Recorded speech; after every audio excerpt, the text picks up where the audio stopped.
والسلام على سيد الأنبياء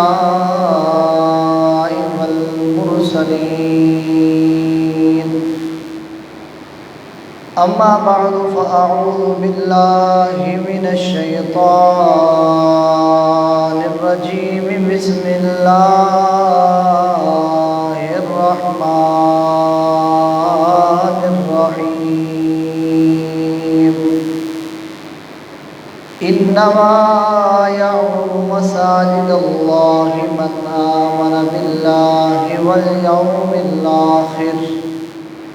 آمنت بالله صدق الله العظيم وصدق رسوله النبي الكريم.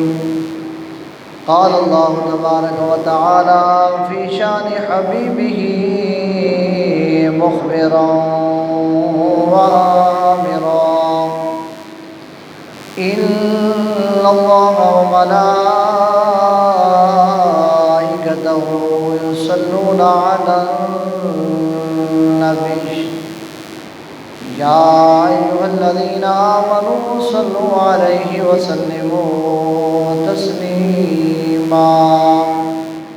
الصلاة والسلام عليك يا سيدي يا رسول الله وعلى آلك وأصحابك يا سيدي يا حبيب الله. الصلاة والسلام عليك يا سيدي يا نور الله وعلى آلك وصحابك يا سيدي يا محبوب الله. يا صاحب الجمال ويا سيد البشر من وجهك المنير لقد نبر القمر. لا يمكن الثناء كما كان حقه بعد الخدا. بزرگ تو ہی قصہ مختصر کی محمد سے وفا. تو نے تو ہم تیرے ہیں، یہ جہاں چیز ہے کیا، لوح و قلم تیرے ہیں. حمد و صلات کے بعد حضور پر نور شافعی یوم محشر حضرت محمد مصطفیٰ صلی اللہ تعالی علیہ وآلہ وسلم کی بارگاہ میں ہدیہ درود السلام کے بعد اللہ تبارک و تعالی کی بارگاہ میں دعا ہے کہ قرآن مجید فرقان حمید میں سے جس آیہ مبارکہ کو تلاوت کرنے کا شرف حاصل کیا، اللہ تبارک و تعالی اس آیہ مبارکہ کا صحیح مفہوم بیان کرنے کی توفیق عطا فرمائے. میرے نہایت ہی واجب الاحترام دوستوں اور بزرگوں، رب کائنات نے قرآن مجید فرقان حمید کے اندر ارشاد فرمایا: انما یعمر مساجد اللہ من آمن باللہ والیوم الآخر. فرمایا بے شک اللہ کے گھروں کو آباد وہی لوگ آباد کرتے ہیں من آمن باللہ والیوم الآخر، جو اللہ پر بھی ایمان رکھتے ہیں اور آخرت کے دن پر بھی ایمان رکھتے ہیں. وَأَقَامُوا الصَّلَاةَ وَآتَوُا الزَّكَاةَ وَلَمْ يَخْشَ إِلَّا اللَّهَ. اور فرمایا کہ نماز بھی قائم کرتے ہیں اور زکوٰۃ بھی دیتے ہیں. وَلَمْ يَخْشَ إِلَّا اللَّهَ، اور اللہ کے سوا کسی سے نہیں ڈرتے. اولئک ان یکونوا من المہتدین، تو قریب ہے کہ یہ لوگ ہدایت والوں میں سے ہو جائیں۔ اس آیت مبارکہ کے اندر اللہ تبارک و تعالیٰ کی ذات مبارکہ نے مسجد کا ذکر فرمایا۔ مسجد ایک ایسی جگہ ہے جہاں پہ اللہ تبارک و تعالیٰ کی عبادت کی جاتی ہے، اور انسان اللہ کریم کی ذات مبارکہ کو راضی کرنے کے لیے مسجد میں آ کر سجدہ ریز ہوتا ہے۔ قرآن پاک کے اندر اللہ کریم کی ذات مبارکہ نے 29 پارہ سورہ جن کے اندر ارشاد فرمایا، وَأَنَّ الْمَسَاجِدَ لِلَّهِ، فرمایا کہ بے شک مسجدیں جو ہے وہ اللہ کے لیے ہیں۔ مسجد جو لفظ ہے نا، مسجد لفظ اللہ کریم کی ذات مبارکہ نے اس کے اندر بھی بے انتہا برکتیں رکھی ہیں، کیونکہ مسجد یہ قرآن پاک کا لفظ ہے۔ جس وقت بندہ مومن مسجد کا نام لیتا ہے، اللہ تبارک و تعالی اسی وقت اس بندے کو 40 نیکیاں عطا فرماتا ہے، اور اس بندے کے 40 گناہ معاف کر دیے جاتے ہیں، 40 درجات بلند کر دیے جاتے ہیں۔ من جاء بالحسنۃ فلہ عشر امثالھا، کہ قرآن پاک کے ہر اس لفظ کے بدلے اللہ تبارک و تعالیٰ اپنے بندے کو 10 نیکیاں، 10 درجات، 10 گناہوں کو مٹا دیتا ہے۔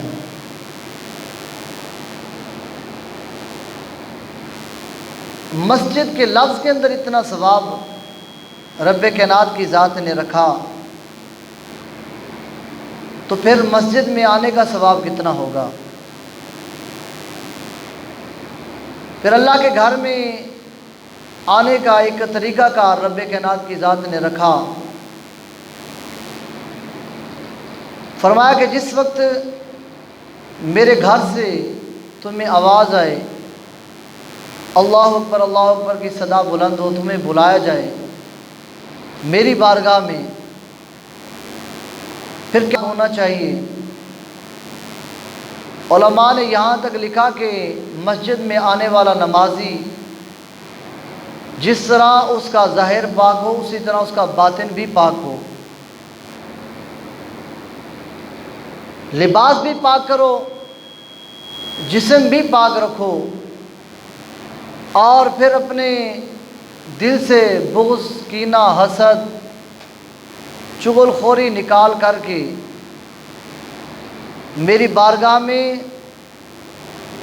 صاف دل لے کے آؤ۔ جس طرح تمہارا لباس پاکیزہ ہو، اسی تمہارا اندر بھی پاک ہو، تمہارا باہر بھی پاک ہو۔ تو جس وقت بھی بندہ مومن نماز پڑھنے کی نیت کرے، اس کو چاہیے کہ وہ یہ کام کرے۔ جہاں پہ لباس پاک ہو، وہاں پہ اپنے دل کو بھی پاک کرے۔ فرمایا کہ میری بارگاہ میں ایسا دل لے کے آؤ جس کے اندر نہ حسد ہو، نہ کینہ ہو، نہ بغض ہو، نہ ہی اس کے اندر چغل خوری ہو، نہ غیبت کے اس کے اندر اثرات ہوں۔ گویا کہ جس وقت بندہ مومن نماز کی طرف قدم بڑھائے، مسجد کی طرف قدم بڑھائے، انسان کا لباس پاک ہونا بھی ضروری ہے، جسم بھی پاک ہونا ضروری ہے، اور انسان کا اندر پاک ہونا بھی ضروری ہے۔ پھر سرکار علیہ الصلوۃ والسلام نے ارشاد فرمایا کہ جس وقت بندہ مومن اپنے گھر سے قدم اٹھاتے ہوئے اللہ کے گھر کی طرف چلتا ہے، اللہ کریم اس کو حج کا احرام باندھنے والے کے برابر ثواب عطا فرماتا ہے۔ حج کا احرام باندھنے والے کے برابر اللہ اس کو ثواب عطا فرماتا ہے۔ یہ تب ثواب ملتا ہے انسان کو جس وقت انسان کا لباس پاک ہو، انسان کا جسم بھی پاک ہو، انسان کا باطنی بیماریوں سے دل بھی پاک ہو۔ پھر جب بندہ مومن مسجد میں آتا ہے، پھر اس کو یہ کہا گیا کہ آپ مسجد میں داخل ہونے سے پہلے وضو کرو، مسجد میں داخل ہونے سے پہلے وضو کرو۔ جس وقت وہ وضو کرتا ہے اس کے سارے گناہوں کو اللہ تبارک و تعالیٰ مٹا دیتا ہے۔ اب اس کی دل کی بیماری بھی دور ہوئی، ظاہری جسم بھی پاک ہو گیا، لباس بھی پاک ہو گیا، دل بھی پاک ہو گیا۔ مقصد کیا ہے؟ فرمایا کہ تم یہ تو دیکھو تم کس کی بارگاہ میں جا رہے ہو۔ وہ رب کائنات کی ذات وہ بارگاہ ہے جس کا آرڈر بھی یہی ہے کہ اگر میری بارگاہ میں آنا ہے تو تمہارے دل میں کسی مسلمان کا کینہ نہیں ہونا چاہیے، تمہارے دل میں کسی کا بغض نہیں ہونا چاہیے، تمہارے دل کے اندر کسی کا حسد نہیں ہونا چاہیے۔ جس طرح تمہارا ظاہر پاک ہے اسی تمہارا باطن بھی پاک ہو۔ تو جس وقت بندہ اس طرح کی حالت بنا کر رب کائنات کی بارگاہ میں آئے تو جب وہ ہاتھ اٹھاتا ہے اپنے رب کی بارگاہ سے کچھ مانگتا ہے، یا اللہ میں نے سب کچھ چھوڑ دیا تیری رضا کے لیے، میں نے وہ باطن کی گناہ بھی چھوڑ دیے، میں نے اپنے ظاہر کو بھی پاک کر دیا، اپنے باطن کو بھی پاک کر دیا، اب میری زبان بھی پاک ہے، میرے ہاتھ بھی پاک ہے، یا اللہ میرا جسم بھی پاک ہے، یا اللہ میرا باطن بھی پاک ہے۔ اب جس وقت وہ بندہ مومن اللہ کی بارگاہ میں ہاتھ اٹھا کر دعا کرتا ہے، یا اللہ مجھے یہ عطا فرما، اللہ تبارک و تعالیٰ فوراً اپنے بندے کو وہ چیز عطا فرما دیتا ہے۔ گویا کہ مسجد ایک ایسی جگہ ہے کہ جہاں پہ بندہ اللہ کے ساتھ ہم کلام ہوتا ہے، اللہ کے ساتھ اس کو گفتگو کرنے کا موقع ملتا ہے۔ رب کی ذات اپنے بندے کی اتنا قریب ہوتی ہے، اتنا قریب کسی جگہ پہ اللہ کی ذات نہیں ہوتی۔ جب بندہ مومن مسجد میں آ کر سجدہ کرتا ہے رب کی ذات اس کے قریب ہو جاتی ہے۔ اللہ فرماتا ہے میرے بندے مانگ، کیا مانگنا ہے میں تجھے عطا کروں۔ اے میرے بندے اگر تجھے کوئی تکلیف ہے اس کے لیے دعا مانگ، تمہیں کچھ چاہیے تو اس کے لیے مانگ۔ گویا کہ رب کائنات کی رحمت اور اس کی برکات اس کے بندے پر بارش کی طرح برستی ہیں۔ لیکن ہم لوگ کیا کرتے ہیں، نماز کے اندر بھی ہمارے خیالات دنیا کے کاروبار کے اندر، دنیا کے جھگڑوں کے اندر، گویا کہ نماز میں ہونے کے باوجود بھی ہم اللہ کی بارگاہ میں حاضر نہیں ہوتے۔ ہمارا جسم تو اللہ کی عبادت میں مصروف ہوتا ہے لیکن ہمارے خیالات بندوں کی عبادت میں مصروف ہوتے ہیں۔ فرمایا جس وقت بندے کی توجہ اللہ کی طرف ہو، انسان کا خیالات بھی اللہ کی ذات کی طرف ہوں۔ ویسے چاہیے بھی تو یہی ہے نا کہ انسان اللہ کی طرف خیال کے ساتھ بھی اللہ کی طرف ہی ہو، کیونکہ اتنی بڑی بارگاہ میں کھڑا ہوا ہے، رب کائنات کی بارگاہ میں، تو انسان کے خیالات بھی اللہ کی بارگاہ کی طرف ہونے چاہیے۔ انسان کی ہر چیز انسان کی اللہ کی طرف ہو، انسان کو مکمل طور پر اپنے رب کی طرف متوجہ ہونا چاہیے۔ تو دوستو آج ذکر ہے مسجد کا، وَأَنَّ الْمَسَاجِدَ لِلَّهِ، کہ بے شک جو مساجد ہیں وہ اللہ کے لیے ہیں۔ اب یہ جو مسجد ہے یہ وہ خاص مقام ہے، وہ خاص جگہ ہے جس کو اللہ کریم کی ذات مبارکہ نے پاک رکھا، اور پھر سرکار علیہ الصلوۃ والسلام کی امت کو یہ اللہ کریم کی ذات مبارکہ نے یہ فضیلت عطا فرمائی کہ اللہ کریم نے تمام زمین کو سرکار کی امت کے لیے مسجد بنا دیا۔ وہ جہاں پہ چاہے نماز پڑھ لے، اس کے لیے وہی مسجد ہے۔ اور مسجد کا بڑا مقام ہے۔ ہم لوگ کیا کرتے ہیں، مسجد کو بنانے میں اپنی دولت صرف کر دیتے ہیں، ہر چیز صرف کرتے ہیں، مسجد کو خوبصورت بنا دیتے ہیں۔ جتنا بھی ہم سے ہو سکے ہم اتنا پیسہ خرچ کرتے ہیں کہ مسجد دیکھنے میں بڑی خوبصورت نظر آئے، لیکن یاد رکھنا اس مسجد کا کوئی فائدہ نہیں ہے جو مسجد خوبصورت تو ہو لیکن مسجد آباد نہ ہو، نمازی مسجد کے اندر نہ ہو۔ تو مسجد کو بنانے کے ساتھ ساتھ مسجد کو آباد کرنا، یہ اللہ کریم کی ذات مبارکہ نے ارشاد فرمایا یہ ایمان والوں کا پیشہ ہے کہ ایمان والے اللہ کے گھر کو آباد رکھتے ہیں۔ اب آباد کرنے کی بھی طریقہ کار ہیں۔ کچھ لوگ نماز پڑھنے کے لیے مسجد میں آتے ہیں، کچھ لوگ نماز پڑھنے کے ساتھ ساتھ اللہ کے گھر میں اپنے پیسے خرچ کرتے ہیں۔ مقصد کیا ہوتا ہے کہ یہ جو اللہ کا گھر ہے یہ آباد رہے۔ اب قرآن پاک کے اندر اللہ کریم کی ذات مبارکہ نے ارشاد فرمایا انما یعمر مساجد اللہ من آمن باللہ والیوم الآخر، کہ بے شک جو ایمان والے ہیں وہی اللہ کے گھر کو آباد رکھنے کی کوشش کرتے ہیں۔ گویا کہ یہ ایمان کی علامت ہے۔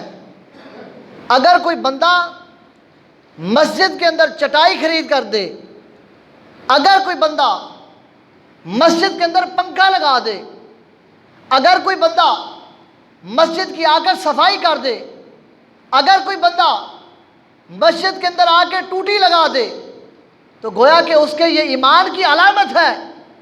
اللہ کریم کی ذات مبارکہ نے اس کے مومن ہونے کی سند قرآن پاک میں جاری فرمائی ہے۔ فرمایا مسجد کی صفائی کرنے والا منافق نہیں ہو سکتا، مسجد کی صفائی کرنے والا یہ مومن ہے۔ حضور نبی کریم صلی اللہ تعالیٰ علیہ وآلہ وسلم کے دور کے اندر ایک عورت تھی کالے رنگ کی، مسجد نبوی کی صفائی کیا کرتی تھی۔ آپ پچھلے دور کے اندر چلے جائیں نا تو پہلے دور کے اندر عورتیں آتی تھی مسجد کی صفائی کرنے کے لیے، مرد بھی کرتے تھے، ہم نے خود دیکھا ہمارے بزرگ حضرات صفائی کرتے تھے مسجد کی۔ ایک عورت سرکار کے دور میں کالے کلر کی عورت تھی، سرکار کے دور میں مسجد نبوی کی صفائی کیا کرتی تھی، اچانک اس کو موت آ گئی، غریب تھی۔ کسی نے سرکار علیہ السلام کو نہ بتایا کہ آقا وہ عورت جو ہے وہ فوت ہو چکی ہے۔ جس وقت دوسرا دن ہوا سرکار علیہ السلام نے پوچھا میرے صحابہ وہ جو عورت کالے رنگ کی آتی تھی مسجد کی صفائی کرنے کے لیے وہ کہاں ہے؟ صحابہ کرام نے عرض کی یا رسول اللہ صلی اللہ علیہ وسلم وہ عورت فوت ہو چکی ہے۔ سرکار علیہ السلام صحابہ کرام کے ساتھ ناراض ہوئے، صحابہ مجھے بتایا کیوں نہیں، میں اس کے جنازے میں شامل ہوتا، میں اس کا جنازہ پڑھا تھا۔ لیکن اب آقا کریم صلی اللہ تعالیٰ علیہ وآلہ وسلم نے ارشاد فرمایا میرے صحابہ مجھے اس کی قبر پر لے چلو، مجھے اس کی قبر پر لے چلو۔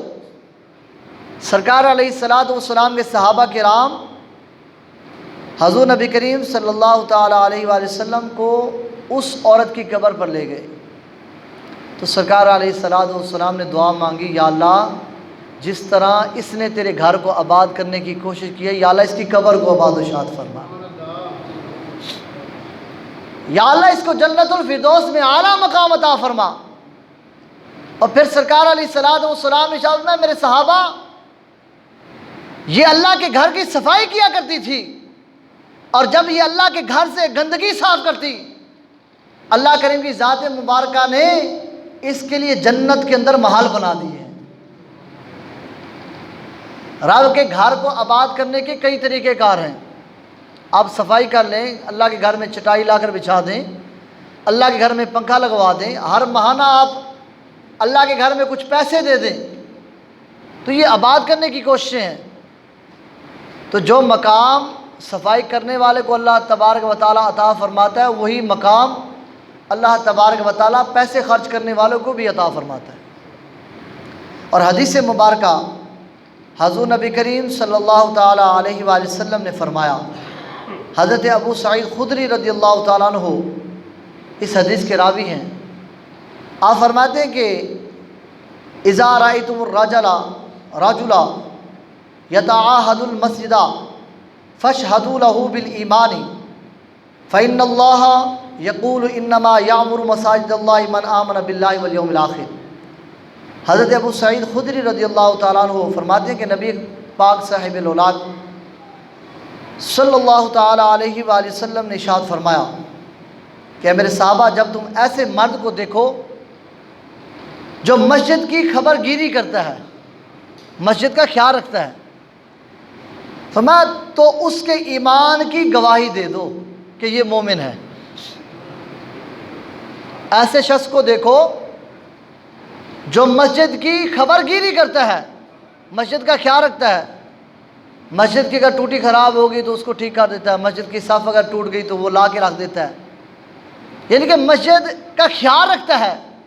تو سرکار علیہ الصلوۃ والسلام نے ارشاد فرمایا میرے صحابہ اس کے ایمان کی تم گواہی دو کہ یہ بندہ جو ہے یہ مومن ہے۔ فرمایا اس لیے کہ اللہ تعالیٰ ارشاد فرمایا تھا کہ بے شک اللہ تعالیٰ کی مسجدیں وہی آباد کرتا ہے جو اللہ تعالیٰ اور یوم آخرت پر ایمان رکھتا ہو۔ اللہ کے گھر کو آباد کرنے کی کون کوشش کرتا ہے؟ جو اللہ اور آخرت کے دن پر ایمان رکھتا ہو۔ اچھا، ایک بات قرآن پاک کی دوسری آیت مبارکہ پڑھ کے میں آپ سے کرنا چاہوں گا۔ 11ویں پارے کے اندر اللہ تبارک و تعالی نے سورۃ توبہ کے اندر ارشاد فرمایا، وَمِنَ الْأَعْرَابِ مَن يُؤْمِنُ بِاللَّهِ وَالْيَوْمِ الْآخِرِ وَيَتَّخِذُ مَا يُنْفِقُ قُرُبَاتٍ عِندَ رَسُولِ اللَّهِ۔ اس آیت مبارکہ کا مفہوم یہ ہے کہ سرکار علیہ الصلوۃ والسلام کے دور کے اندر صحابہ کرام اپنے گھر سے گندم وغیرہ لاتے، جو لاتے اور کھجوریں لاتے اور سرکار علیہ الصلوۃ والسلام کی بارگاہ میں پیش کرتے۔ جو بھی وہ لنگر لاتے تو سرکار علیہ الصلوۃ والسلام کی بارگاہ میں اس کو پیش کیا جاتا۔ مقصد کیا تھا؟ کہ یہ جو لے کر آنا، گندم لے کر آنا، کھجوریں لے کر آنا، سرکار کی بارگاہ میں پیش کرنا۔ اللہ کریم کی ذات مبارکہ نے ان کا مقصد بیان فرمایا کہ محبوب یہ آپ کا قرب چاہتے ہیں، میرا قرب چاہتے ہیں اور آپ کی دعائیں چاہتے ہیں۔ یہ جو خرچ کرتے ہیں اللہ کے گھر میں آ کر، ایک تو یہ میرا قرب چاہتے ہیں اور ایک محبوب علیہ الصلوۃ والسلام آپ کی یہ دعائیں چاہتے ہیں۔ اس آیت مبارکہ سے پتہ یہ چلا کہ جو بندہ مومن اللہ کے گھر میں آ کر کچھ خرچ کرے اس کو محبوب علیہ الصلوۃ والسلام کی دعائیں ملتی ہیں اور اللہ کا قرب ملتا ہے، اللہ کا قرب ملتا ہے۔ آج ہم اپنے گھر میں کتنے پیسے خرچ کرتے ہیں؟ کیبل کے لیے ہم علیحدہ پیسے دیتے ہیں، انٹرنیٹ اگر لگوایا ہوا ہے تو اس کے علیحدہ پیسے ہیں، اگر کوئی گھر کے کرایہ دار ہیں تو اس کے لیے علیحدہ پیسے ہیں۔ یعنی کہ آج کے دور کے اندر ہم پیسے دے کر گناہوں کو خریدتے ہیں، لیکن جب اللہ کے گھر میں خرچ کرنے کی باری آئے، کہا جائے حضرت صاحب اللہ کے گھر کے لیے بھی کچھ نہ کچھ دے دیں، تو پرس نکالنا، اس میں سب سے چھوٹا جو نوٹ ہے وہ ڈھونڈنا ہے، 10 روپے مل جائیں تو پھر ٹھیک ہے، نہیں تو پھر کہنا جناب اگلی دفعہ آنا۔ نہیں، ہمارے بزرگ بیان فرماتے ہیں کہ اللہ کے راستے میں کون سی چیز دینی چاہیے؟ فرمایا لن تنالوا البر حتی تنفقوا مما تحبون۔ اس کا ترجمہ یہ ہے کہ اللہ کی بارگاہ میں ہرگز وہ چیز نہیں پہنچتی کہ جس کو تم خرچ کرو اور وہ چیز تمہیں پسند نہ ہو، یعنی کہ اللہ کی بارگاہ میں پسندیدہ چیز دو جو تمہیں پسند ہو۔ لیکن بزرگان دین فرماتے ہیں کہ پسند سے مراد یہ ہے کہ جس چیز کو دینے میں تکلیف ہو، جس چیز کو دینے میں تکلیف ہو، اور وہ چیز اٹھا کر اگر بندہ اللہ کی بارگاہ میں پیش کرے تو جتنا اس کا ثواب ہے اتنا اس پیسوں کا ثواب نہیں ہے کہ جس کو دینے میں تکلیف نہ ہو۔ اب بندہ 1000 روپے نکال کر مسجد میں دے تو تکلیف تو ہوگی نا۔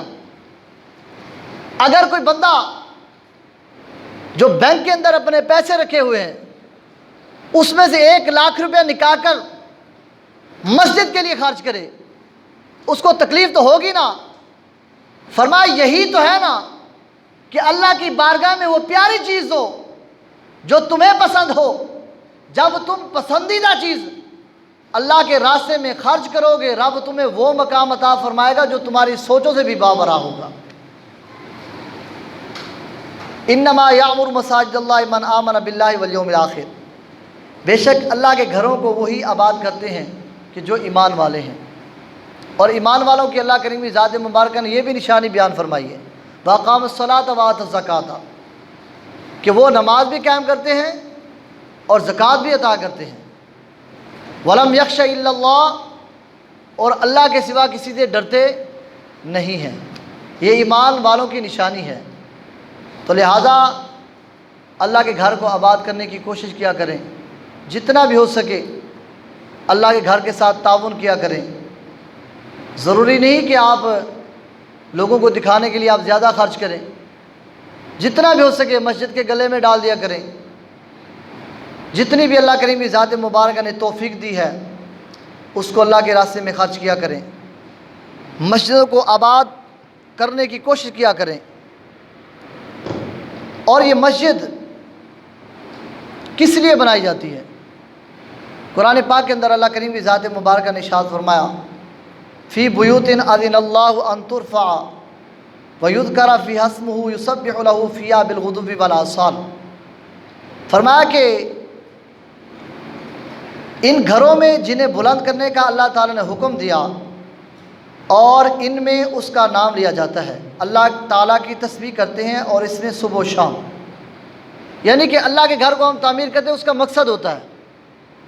مقصد یہ ہے کہ جب ہم اللہ کے گھر کو تعمیر کریں تو مقصد یہ ہوتا ہے کہ اس میں ہم اللہ کی تسبیح کریں، اللہ کا ذکر کریں اور اللہ تبارک و تعالیٰ کو ہی راضی کرنے والے کام کریں۔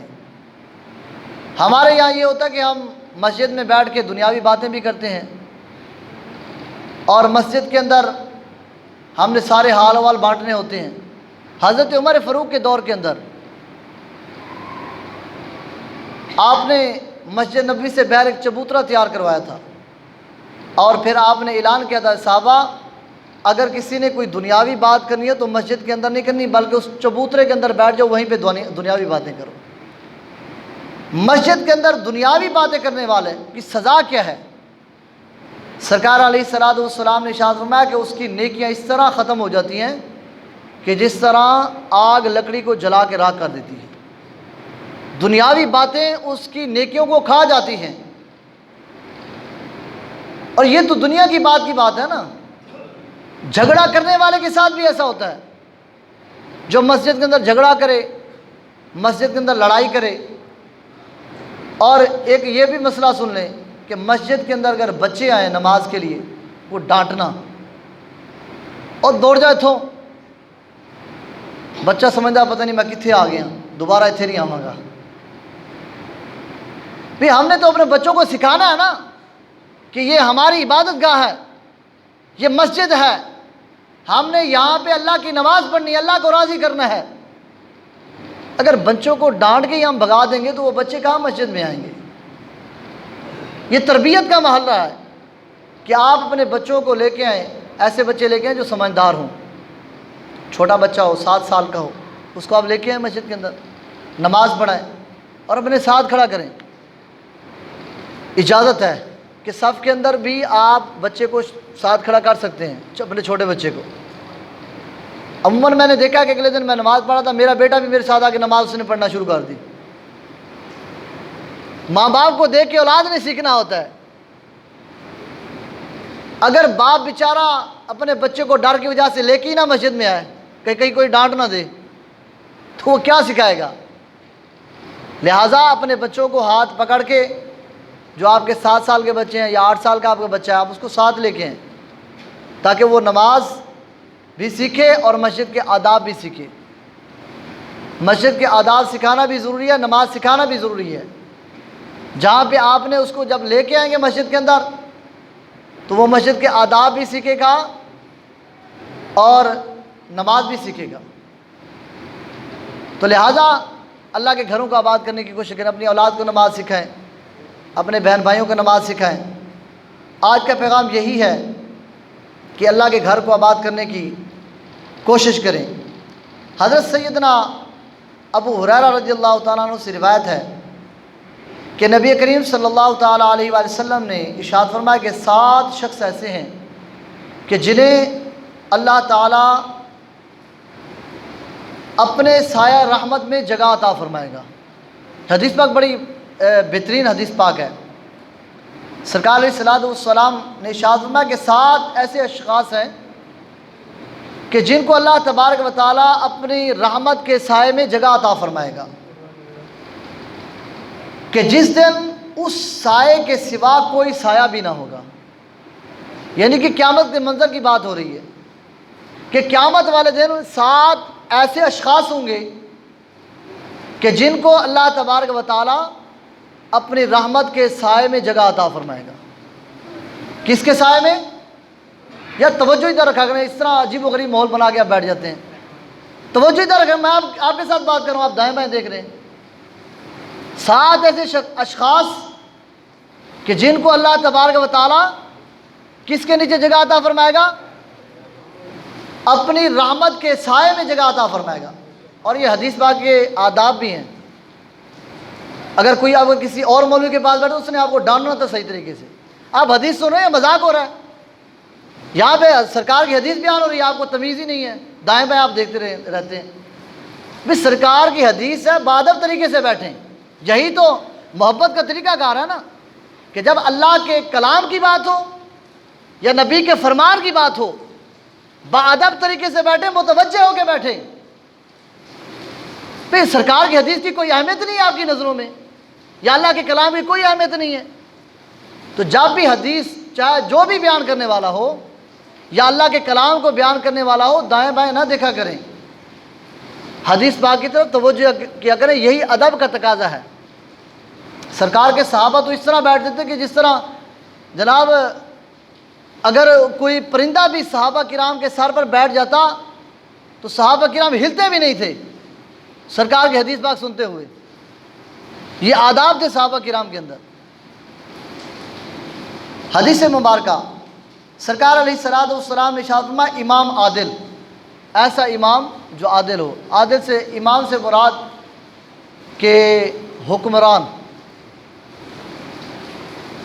ہو یا گھر کا سربراہ ہو، اللہ تبارک و تعالیٰ عادل امام کو اپنی رحمت کے سائے میں جگہ عطا فرمائے گا۔ فرمایا کہ ایسا نوجوان جو اللہ تعالیٰ کی عبادت میں جوانی خرچ کرے، جو جوانی میں اللہ کی عبادت کرے گا تو اللہ تبارک و تعالیٰ اس کو بھی اپنی رحمت کے سائے میں جگہ عطا فرمائے گا۔ اور فرمایا وہ مرد کہ جس کا دل مسجد میں لگا ہو، جس وقت کے مسجد سے نکلتا ہے یہاں تک کہ واپس مسجد کی طرف لوٹے، تو اللہ تبارک و تعالیٰ اس شخص کو بھی اپنی رحمت کے سائے میں جگہ عطا فرمائے گا کہ جس کی محبت اللہ کے گھر کے ساتھ ہوگی، مسجد کے ساتھ جس کی محبت ہوگی۔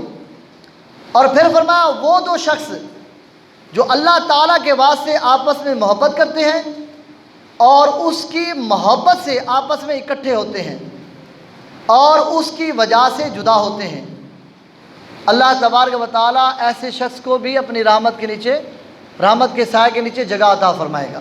یعنی کہ جن کا ملنا بھی اللہ کی رضا کے لیے ہو، جن کا بیٹھنا بھی اللہ کی رضا کے لیے ہو اور جن کا جدا ہونا بھی اللہ کی رضا کے لیے ہو، ان کو بھی اللہ کی رحمت کے سائے میں جگہ ملے گی۔ پھر سرکار علیہ الصلوۃ والسلام نے ارشاد فرمایا اور وہ شخص جو اللہ تعالیٰ کو تنہائی میں یاد کرتا ہے، اللہ تعالیٰ کو تنہائی میں یاد کرتا ہے۔ ہر کسی کے سامنے تو ہم نمازی بنتے ہیں نا، سنتے پڑھ، فرض پڑھ، سارا کچھ پڑھ، لوگ نمازی کہیں۔ فرمایا تنہائی میں جو ذکر کرتا ہے اللہ کا، جہاں پہ کوئی دیکھنے والا موجود نہ ہو، سوائے وہ بندہ ہو اور بندے کی ذات کے سوا اللہ کی ذات ہو، بندہ جب تسبیح کرے یا وہ بندہ تسبیح کر رہا ہو یا اللہ کی ذات اپنے بندے کو دیکھ رہی ہو۔ فرمایا کہ جس وقت تنہائی میں عبادت کرنے والا شخص محشر کے میدان میں جائے گا، اللہ تبارک و تعالیٰ اس کو بھی اپنی رحمت کے سائے میں جگہ عطا فرمائے گا۔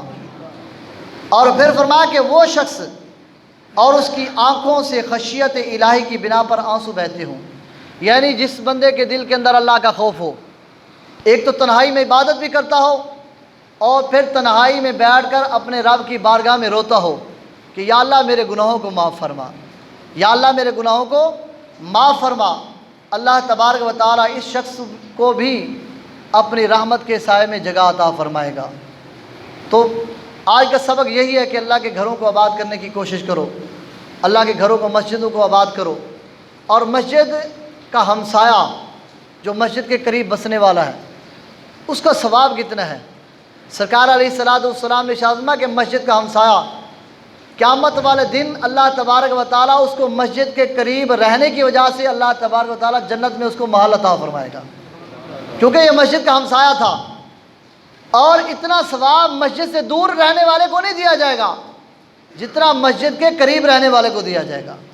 اس کی نیکی کا ثواب دگنا، اس کی نماز کا ثواب دگنا، اس کے چلنے کا ثواب دگنا۔ ہاں اگر نمازی ہو، اگر بے نمازی ہے تو اس کے نامہ اعمال میں ڈبل گناہ اس کے نامہ اعمال میں ڈالے جائیں گے۔ جتنا ثواب ہے اتنا عذاب بھی ہے۔ تو اللہ کریم کی ذات مبارکہ کی بارگاہ میں دعا ہے کہ اللہ رب العزت ہمیں عمل کی توفیق عطا فرمائے اور اپنے گھر کو آباد رکھنے کی توفیق عطا فرمائے۔ وآخر دعوانا ان الحمد للہ رب العالمین۔